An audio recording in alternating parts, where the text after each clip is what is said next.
Assalamualaikum warahmatullahi wabarakatuh. Kami dari kelompok 6 akan menguji validitas dan reliabilitas dari tabel menggunakan aplikasi SPSS. Selamat menyaksikan. Oke teman-teman, langsung saja kita buka aplikasi SPSS-nya dan tampilan awalnya adalah seperti ini. Pertama-tama kita buka pada variable view dan pada bagian itu, bagian name kita ketikkan nama untuk mengisi nama-nama siswa atau responden. Lalu pada bagian type itu kan ada numerik, kita ubah dari numerik itu menjadi string, dan pada bagian label itu kita tulis nama sebagai keterangan untuk tabelnya. Selanjutnya di baris selanjutnya ini kita isi BT_1 sampai dengan ke bawah-bawahnya itu BT_10, dan pada labelnya kita ketik butir soal 1, butir soal 2, butir soal 3 sampai seterusnya butir soal ke-10. Dan pada bagian akhir baris setelah butir soal 10 ini itu ada ST, dimana ST ini adalah skor total dari keseluruhan.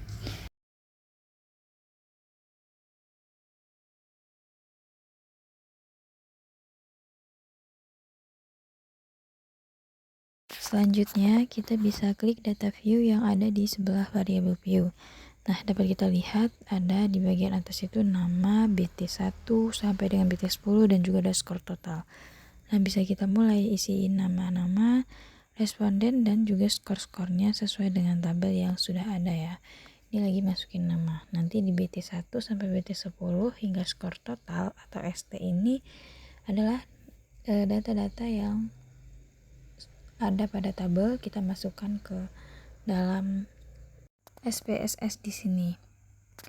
Oke, ini kita tunggu sampai datanya sudah terisi dengan penuh ya. Setelah data sudah dimasukkan, maka kita bisa klik bagian analyze dan kita pilih correlate dan kita pilih bivariate. Nah, pada bagian bivariate ini setelah kita klik maka akan muncul seperti tabel ini. Itu kita bisa salin semua atau CTRL-A dan kita klik tanda panah, maka datanya akan pindah ke sebelah kanan. Lalu kita tekan OK, maka akan muncul correlation atau hasil dari uji validitasnya. Dan bisa kita lihat ya bahwa hasil dari uji validitas melalui aplikasi SPSS itu seperti ini. Nah, kita bisa fokus ke skor totalnya di bagian version correlation di skor totalnya ini. Itu kita bandingkan dengan Airtable. Nah, bagaimana cara mencocokkannya? Itu seperti ini.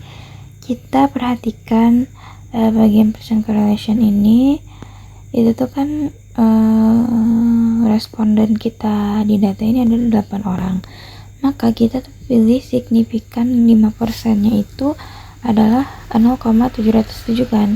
Nah, jadi pada nomor butir soal nomor 1 ini skor totalnya adalah 0,365, dimana skor ini tuh lebih kecil dari Airtable-nya yaitu 0,707. Apakah data ini valid? Jawabannya adalah tidak, karena data dikatakan valid apabila nilai skor total dari tabel ini melebihi dari Airtable-nya, sedangkan ini tidak melebihi, jadi dikatakan tidak valid. Nah, setelah kita cek dari nomor 1 sampai dengan nomor 10 butir soalnya, datanya ternyata tidak ada yang valid. Mengapa? Karena rata-rata itu tuh kurang dari 0,707. Kita juga bisa cek di SIG2 file ini, di skor totalnya ini ketentuannya itu harus di bawah 0,05, sedangkan ini tuh melebihi 0,05, jadi dia tidak bisa kita katakan valid. Jadi sudah dipastikan bahwa data ini tuh invalid ya teman-teman, tidak valid. Berikutnya bisa kita cek reliabilitasnya ya teman-teman. Jadi kita kembali ke data awal di variable view, terus kita klik analyze. Setelah kita klik analyze, itu kita pilih scale. Nah, ini scale, terus kita pilih reliability analysis. Dan semua data ini kita blok kecuali nama dan skor totalnya. Lalu kita klik tanda panah di bagian item dan akan muncul seperti ini. Terus kita pencet statistik dan kita pilih scale if item deleted dan kita tekan continue. Lalu tekan OK dan muncul, kita balik lagi ke hasil dari correlation tadi ya, dan muncul seperti ini, all variables, reliability. Kita bisa cek di Cronbach Alpha, ini tuh hasilnya tuh min 139. Nah, normalnya teman-teman ini tuh Cronbach Alpha ini harus melebihi 0,6. Tapi di sini tuh datanya min 139, artinya ini tuh berada di bawah 0,6 nilai min 139-nya. Jadi bisa dikatakan bahwa data ini tuh tidak reliable atau invalid. Jadi tidak bisa, harus kita ulang atau harus kita perbaiki.